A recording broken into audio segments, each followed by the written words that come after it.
Hello everyone, I am very glad that you're joining this story. Subscribe, like and comment. Enjoy the story, smile more often. The air in the dining room was thick with the scent of roasted meat, warm bread, and the faint sweetness of the dessert still waiting in the kitchen.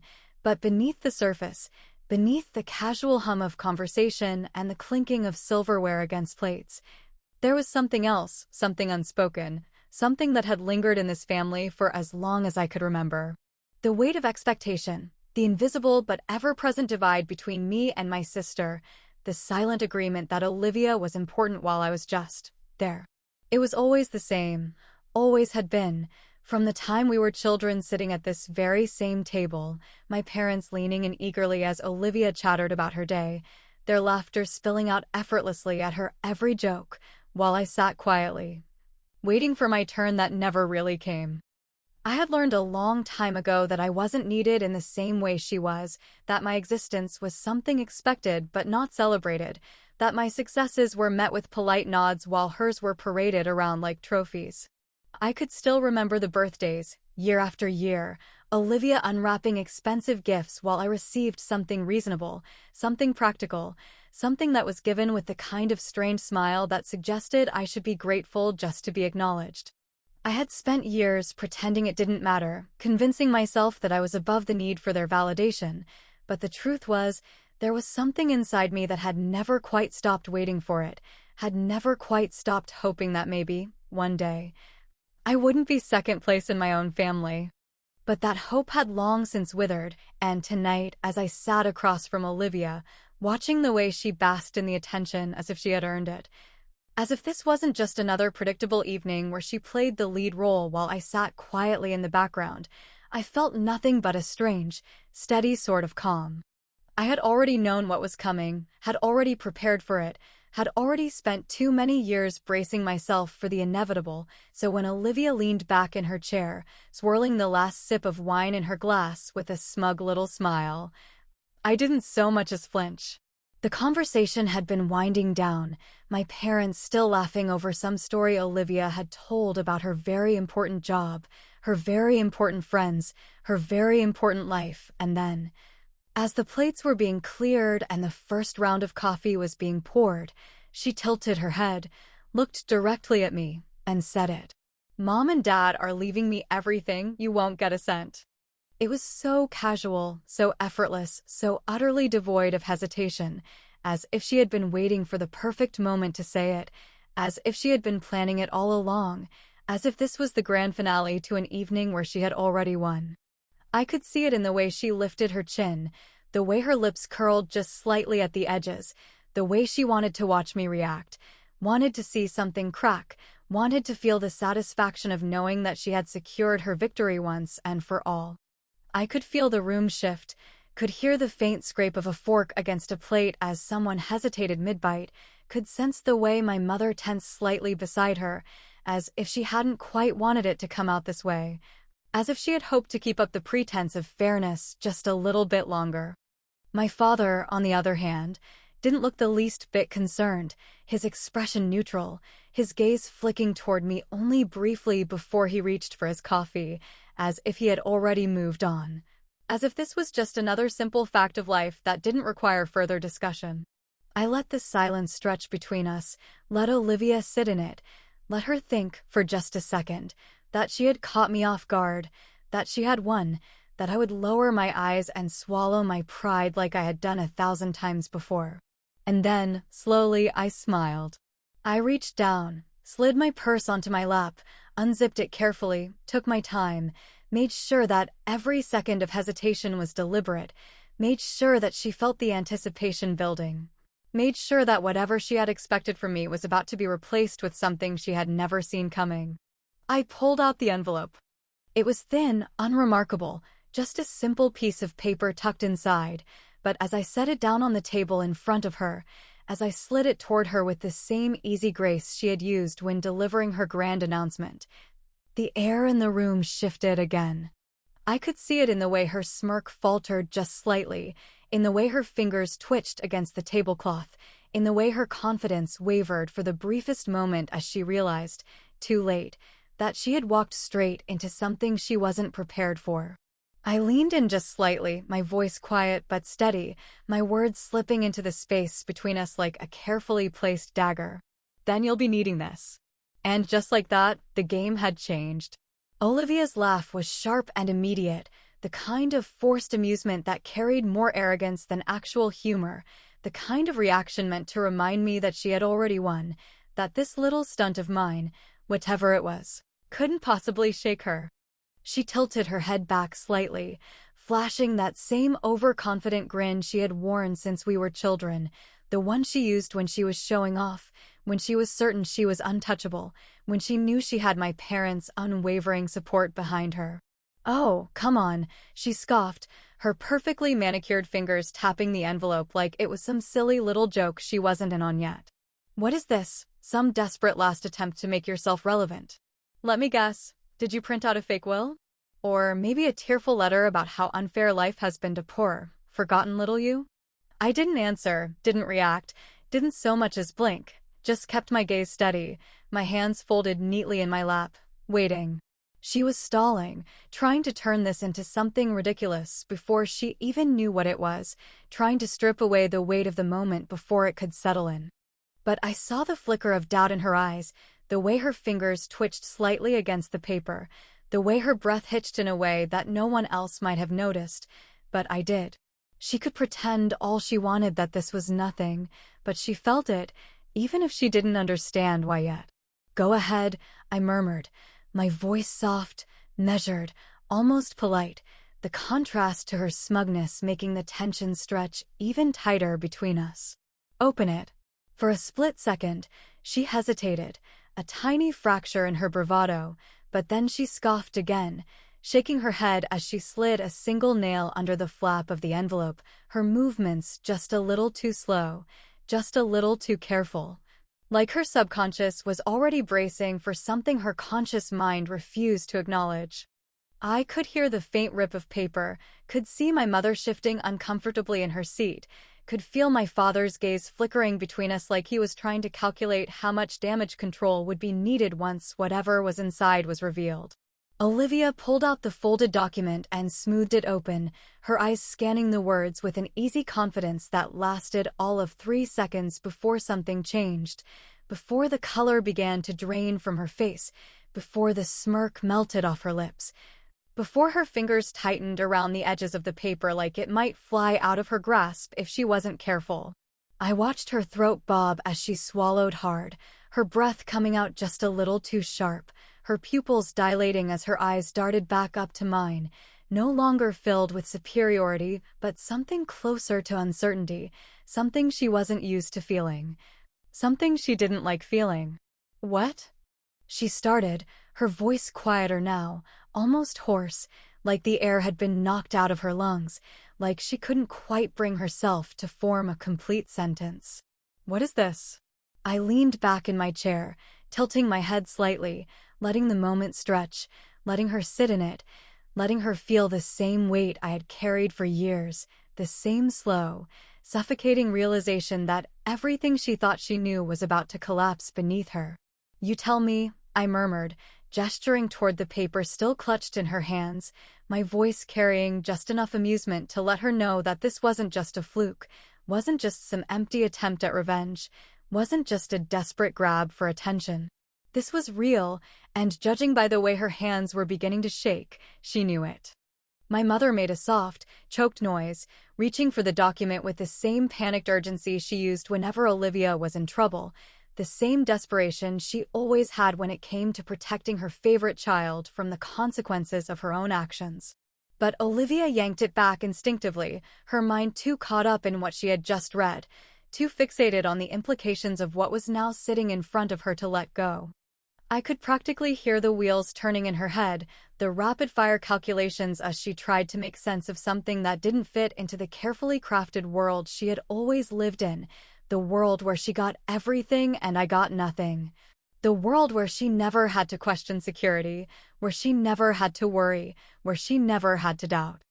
Flashbacks flickered through my mind, pieces of a puzzle I had been assembling for years, Little inconsistencies that had always nagged at me but never quite made sense until I started digging, until I started looking, until I started uncovering things that were never meant for me to find. A forgotten conversation between my father and his lawyer, overheard when I was home for a holiday years ago, something about financial adjustments and restructuring assets that had been quickly dismissed when I walked into the room. A stray comment from a distant relative at a funeral, something about how surprising it was that Dad still had the house, spoken with just enough hesitation to make me wonder what, exactly, was being left unsaid. Bank statements buried in a filing cabinet that didn't quite add up, investments that should have been growing but seemed to vanish under vague explanations about market shifts. I had spent months, maybe even years, following those little breadcrumbs, watching the cracks in their perfect image widen, connecting dots that Olivia had never even noticed, because she had never needed to. She had been so comfortable, so secure, so certain that everything was hers, that she had never once thought to question whether or not our parents actually had what she believed was waiting for her. But now, as she stared at the paper in her hands, as her breath hitched and her grip tightened and her entire reality began to shift beneath her, I knew she finally understood. "Tell me, Olivia," I said softly, watching as her knuckles turned white against the edges of the page. "Still feeling confident?" She didn't answer. Because for the first time in her life, Olivia had nothing to say. And the worst part? She hadn't even seen the most damaging part yet. The moment stretched impossibly long, a thick, suffocating silence settling over the room as Olivia's fingers clenched tighter around the paper, her knuckles turning white, her lips slightly parted like she was trying to form words but couldn't quite make a sound. My mother, seated beside her, wasn't even pretending to hide her panic, her sharp intake of breath cutting through the stillness like a knife, her hands already reaching, already desperate, already determined to fix this before it could unravel any further. "Give me that," she snapped, her voice breaking the tension like a whip crack, her fingers clawing at the document as if taking it away would somehow erase the words printed on it, as if she could will reality back into her control just by grabbing it. But Olivia yanked it away before she could, holding onto it like it might disappear if she let go, her eyes scanning the words again and again, as if she could change them just by looking at them long enough. I watched the whole thing unfold with a quiet, steady kind of patience, the kind I had spent my entire life perfecting, the kind that had been forced into me after years of being told to sit down, to be grateful, to accept that some things just aren't fair. But this time, I wasn't the one scrambling for answers, wasn't the one trying to understand why I had been overlooked, why I had been expected to accept less, why my parents had always looked at Olivia and seen something worth protecting while looking at me like I was nothing more than an afterthought. No, this time, I had known exactly what I was walking into. I reached into my purse again, pulled out another crisp envelope, and placed it on the table with slow, deliberate precision, letting my fingers linger for just a second before sliding it forward, letting it rest beside my father's untouched plate. "That one's for you," I murmured, my voice calm, my expression unreadable, watching as his gaze flicked between the paper and my face, confusion knitting his brows together. His hesitation lasted all of 3 seconds before he snatched it up, tearing it open with the kind of impatient force that told me he was already expecting something bad, already bracing for it, already preparing to tell me that whatever I thought I had found, I had misunderstood, that I was wrong, that I was making a scene. But then, as he skimmed the contents, his face darkened, the color draining from his cheeks in a slow, creeping way that made something deep in my chest tighten, not with regret, not with guilt, but with the slow, inevitable satisfaction of finally watching them face the consequences of their own actions. "What the hell is this?"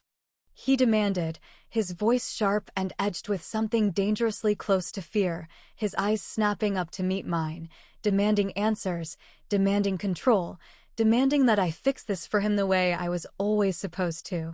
I tilted my head slightly, exhaling slowly, feeling no rush, no urgency, no panic, just the quiet, steady certainty that I had won before they even knew what game they were playing. "That," I said evenly, my voice smooth, my hands resting loosely on the table in front of me, is proof that Olivia's perfect inheritance isn't what she thought it was. And neither is yours. The room fell deathly silent again, the weight of my words crashing down with the force of something irreversible, something final, something they couldn't just explain away. Olivia's breathing had gone shallow, her eyes darting between our parents like she was waiting for them to fix it, to reassure her, to tell her that I was lying, that none of this was real, that she was still the golden child, still the rightful heir, still the one who would get everything while I was left with nothing. But they didn't.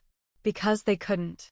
My father exhaled sharply, rubbing a hand over his face, his expression shifting from confusion to something colder, something harder, something angry as he stared at me like I was the problem, like I was the one ruining everything, like I had betrayed them.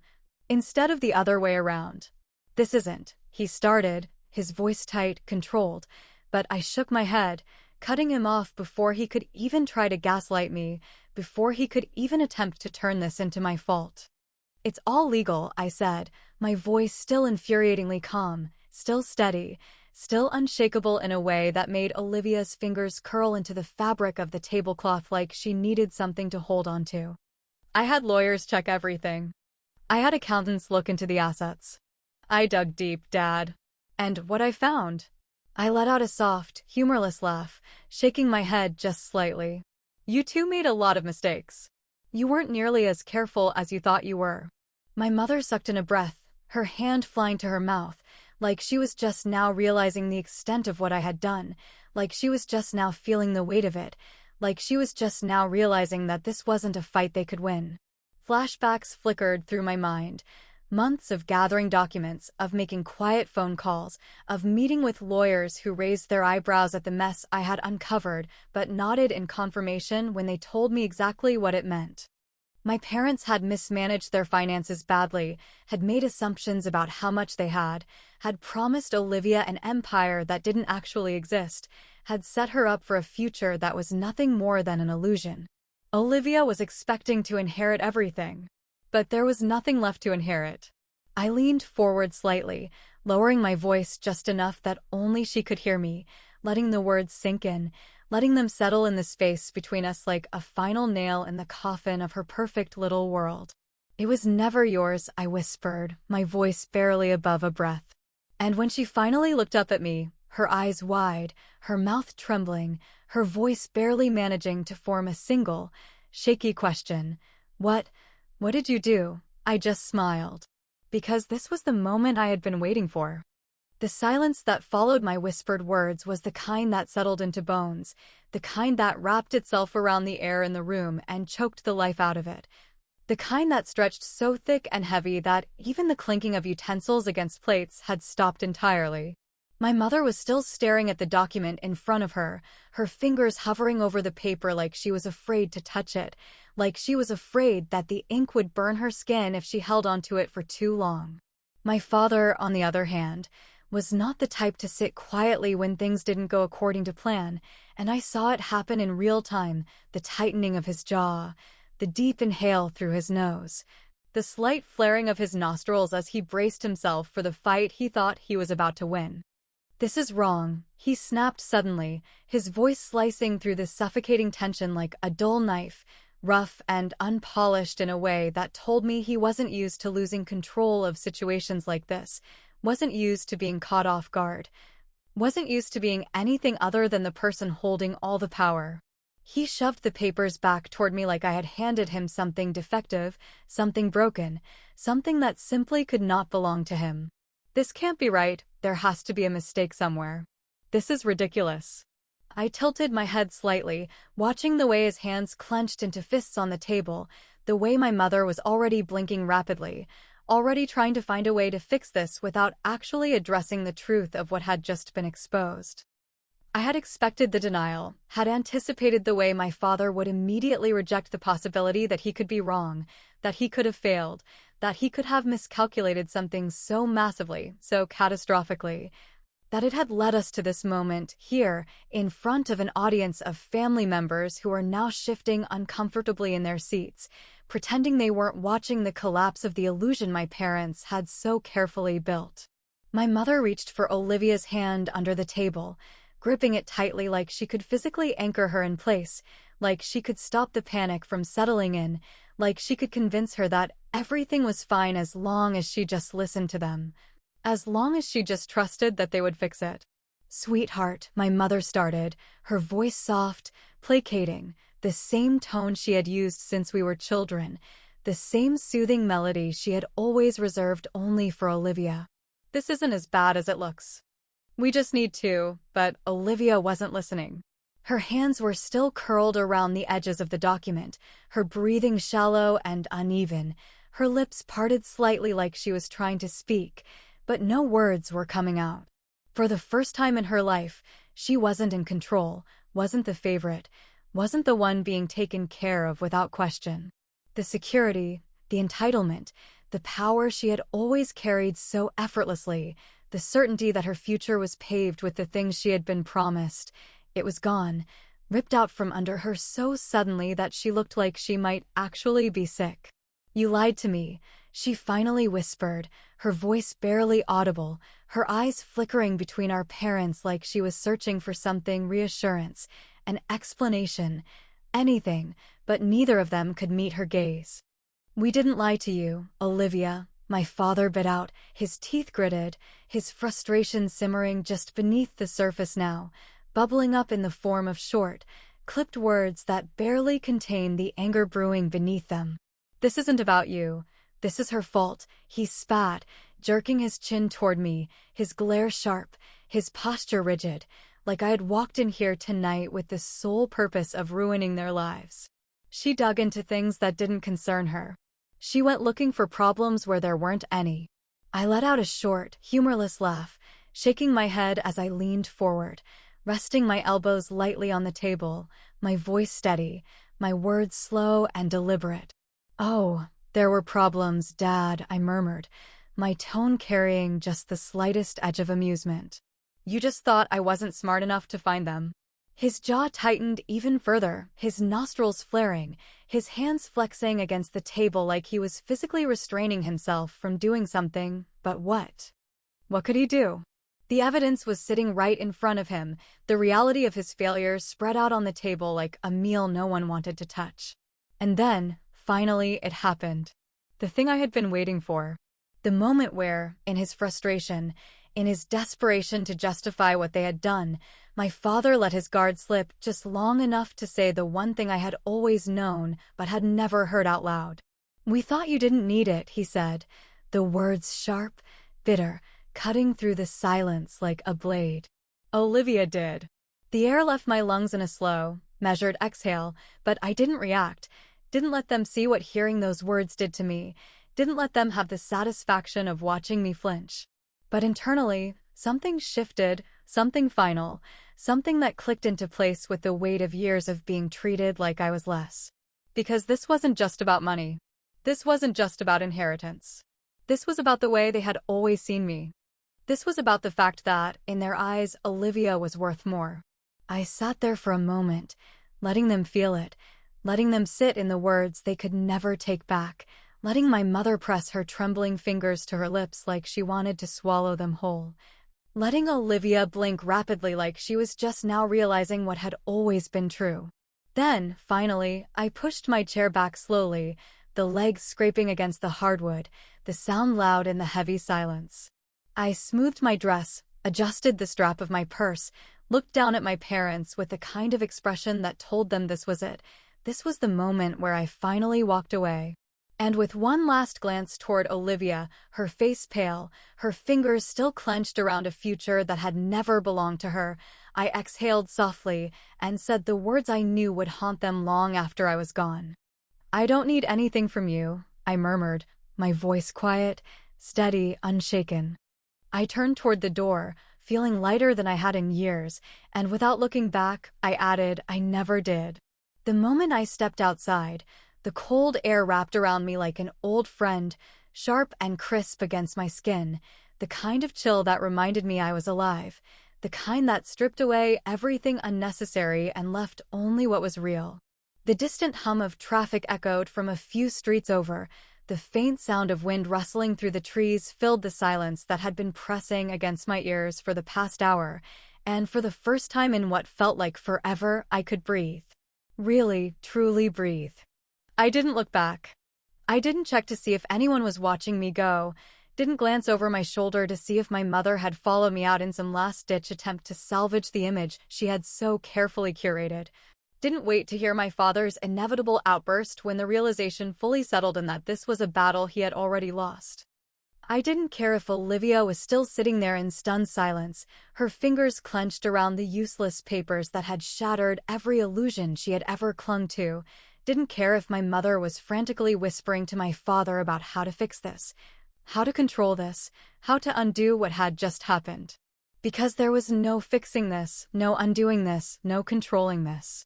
They had spent their entire lives believing they would never have to answer for what they had done, believing that I would always be the one to step aside, believing that I would always accept my place as second, as less, as the one who didn't need anything. But they had been wrong. And now, as I stood on the sidewalk, my breath curling into the night air in soft, pale clouds, I felt it, freedom.